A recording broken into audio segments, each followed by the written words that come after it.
I just want to say that I don't go to sleep with these things on my mind, heavy on my heart, getting distracted. I don't let people affect me like that.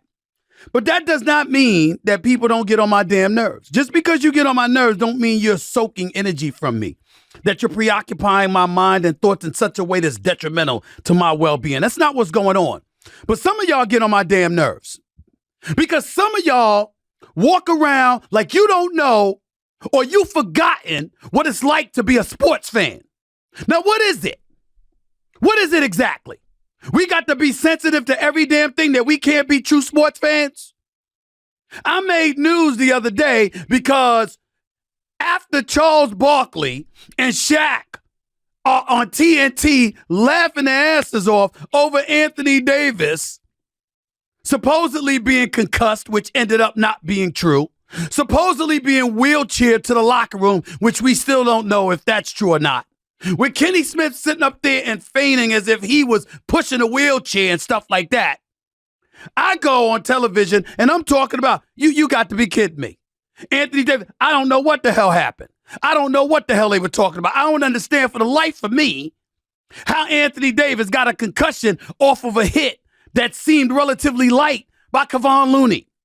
And you got people in an uproar basically accusing folks of being insensitive to the issues of concussion. I had to sit up there because I have a responsibility to myself. I have a responsibility to the people who work for me. I have a responsibility to the people that work with me, whether it's on my podcast, No Mercy, ESPN, or anywhere else. And certainly I have a responsibility to my daytime employer to be responsible enough where if I wasn't clear, to at least provide clarity. So what I had to do was apologize for my message being construed. Instead of folks remembering what it's like to be a sports fan and remembering how sports fans react, particularly when they see a superstar talent player with a history of durability issues, yet again finding themselves where they got to be pulled from a game, leaving the 38-year-old in his 20th year in the league and LeBron James hanging all by his damn self. I had to actually take time out of my busy schedule to highlight concussions are a very serious issue. We don't take those things lightly. We want to make sure that everybody understands we're not making light of a person having a concussion, because that is absolutely true. What I was saying to the public was I wasn't making light of concussions. I was questioning whether or not Anthony Davis really had one. And after I did all of that by going on Twitter and making that clarification, and don't look at me funny, I'm looking at my team. Don't look at me funny. After I sit up there and make that clarification, lo and behold, what the hell happened? Anthony Davis don't have a concussion. He never had a concussion. You know what? But he got pulled from the game. He looked bug-eyed. His faculties weren't in order. And they were talking about concussion. And I said, no way. No way. You got a championship on the line. You got the Golden State Warriors, the reigning defending champions, on their heels. You can take them. You win game 5 in Golden State. Ain't no way in hell LeBron James losing game 6 in LA. You got them. Take them. This is your opportunity. Don't give these brothers life. They're sharks in blood-infested waters. They're snipers of the highest degree from a basketball standpoint, of course.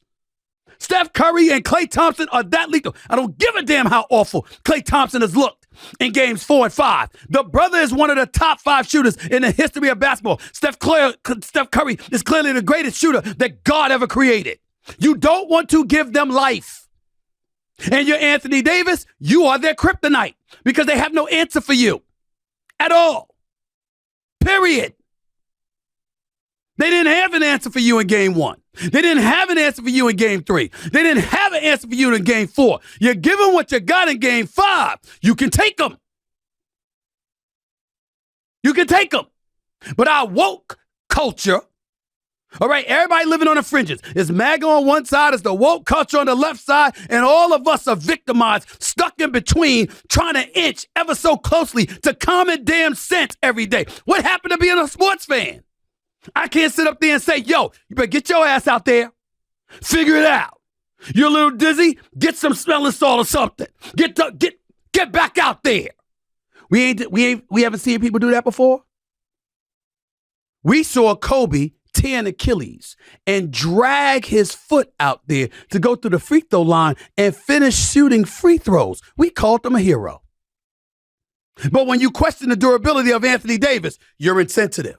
And you got to get the medical professionals involved. And we got people over Twitter acting like they graduated from Columbia or some medical school, maybe UCLA, and they're interns or working at Mount Sinai Hospital or something like that. Kind of sit up there and lecture me over social media. Boy, you lucky I pay attention to FCC Airways, even though this ain't necessarily that. I'm trying to be decent.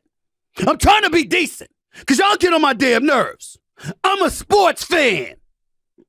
I don't give a damn about the sports commentary. I don't give a damn that I get paid to cover sports. I love sports. And I love critiquing what should happen, what a player should do, what a coach should do, what an executive should do, what an owner should do. Aren't you that way? So none of y'all watched Anthony Davis in Game 5 of Golden State and said, you got to be shitting me. I know this brother can't have a concussion. I know this brother off of that hit. When we saw him take countless hits over the years, suddenly he can't get taken up. He can't take getting knocked upside his head a little bit and go back into the game.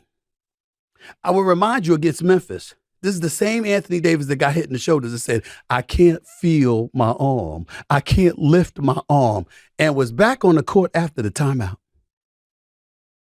Remember that? I do. Y'all are going to ruin this country.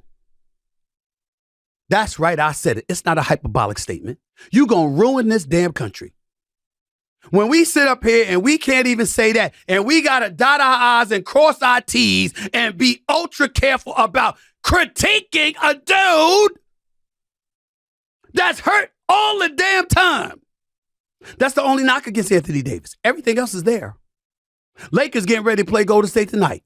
Lakers are perceived by many to be able to close out the deal tonight in Game 6 against the reigning defending NBA champions. The number one reason people feel that way is because of Anthony Davis, because he said he's fine and he's going to play. He said he's feeling great and he's going to play. Yes, listed questionable for the game. That's smoke and mirrors. He's playing. There is no concussion. There was no concussion protocol. He's playing, and he says he's ready. Kevon Looney can't stop him. Draymond Green can't stop him as a leader of a defensive player, as Draymond Green is.